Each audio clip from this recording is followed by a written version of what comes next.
today we're going to start our chapter number 1. I wandered lonely as a cloud. यानी मैं इधर उधर कैसे घूमता हूँ, जैसे कि एक क्लाउड लोनली यानी अकेले घूमता है, ऐसे ही मैं इधर उधर घूमता हूँ।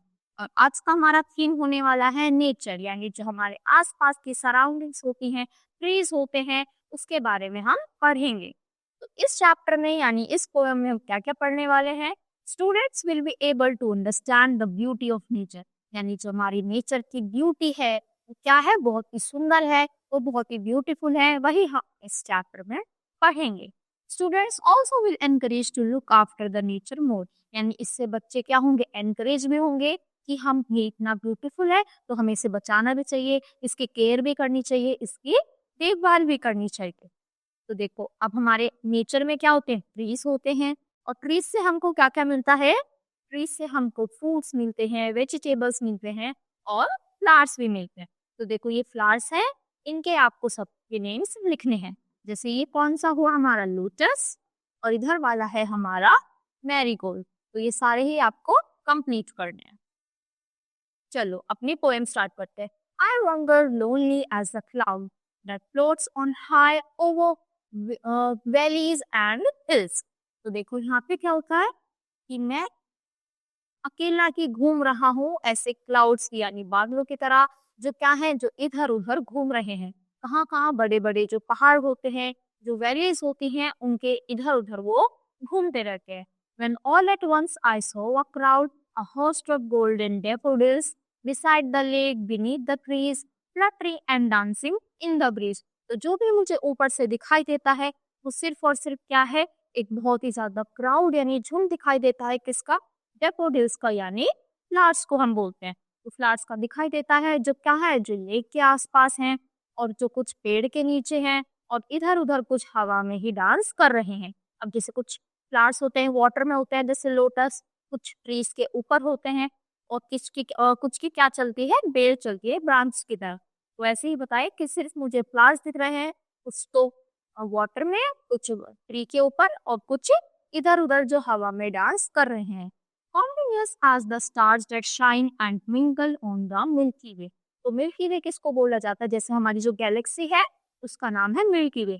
तो ये क्या है, जो स्टार्स, जैसे जो हमारे स्काई में स्टार्स होते हैं शाइन करते हैं ना, तो जो हमारी अर्थ है वो सारे मिलाकर, अर्थ, सन, सैटेलाइट्स वगैरह मिलाकर वो सब इसमें आ जाती हैं, वो मिलाकर एक गैलेक्सी बनाती है। तो उसमें क्या होते हैं, स्टार्स होते हैं जो शाइन करते हैं, बहुत ही ज्यादा चमकते हैं, ट्विंकल ट्विंकल करते हैं। He stretched in a never-ending line along the margin of a bay. 10,000 saw I at a glance, tossing their heads in sprightly dance. तो देखो वो कितने होते हैं, क्या आप स्टार्स को काउंट कर सकते हो? नहीं, वो बहुत ही ज्यादा होते हैं, बहुत ही ज्यादा, तो हम उनको काउंट नहीं कर सकते। उनको मिलाकर एक पूरी गैलेक्सी बनती है, उनको हम काउंट नहीं कर सकते, वो बहुत ही ज्यादा है और हर तरफ अपनी रोशनी फैला रहे हैं। The waves beside them danced, but they outdid the sparkling waves in we. A poet could not but be gay in such a jocund company. I gazed and gazed, but little thought what well the show he made work, यानी जो मेरे आसपास की beauty है वो उसको देखकर थकता नहीं। मुझे बहुत अच्छा लगता है कि हमारे आसपास इतनी अच्छी चीजें हैं, जैसे फ्लावर्स हैं ब्यूटीफुल ब्यूटीफुल से, रिवर्स हैं, माउंटेन्स हैं, और जो ये हमारे स्टार्स हैं, मून्स हैं, ये भी बहुत सारे हैं। तो जो जिसने ये नेचर बनाया है मैं उसको बहुत ज्यादा क्या करता हूँ, उसके बारे में सोचता हूँ, जिसने इतनी अच्छी अच्छी चीजें बनाई।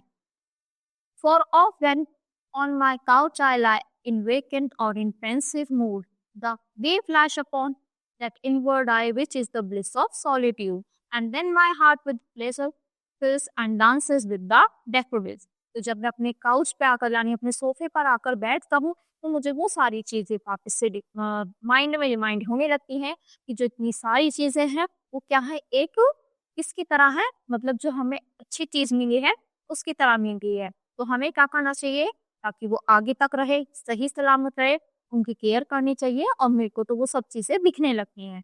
जैसे देखो अगर हम अकेले भी होंगे तो हमें अकेलापन तब भी नहीं लगेगा अगर हम इन सबके पास जाकर बैठ जाएंगे।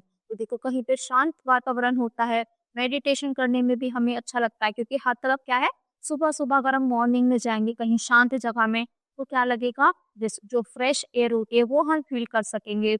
उस समय मौसम भी बहुत अच्छा होगा, जो बर्ड्स वगैरह होते हैं, बटरफ्लाइज़ होते हैं वो भी होती हैं, और जो गार्डन होता है, गार्डन में जो फ्लावर्स होते हैं, वो क्या करते हैं ब्यूटी को बढ़ा देते हैं। अब अपने घरों में भी फ्लावर्स लगाते हैं, प्लांट्स लगाते हैं, तो क्या होता है, जो घर की ब्यूटी को और ज़्यादा बढ़ा देता है।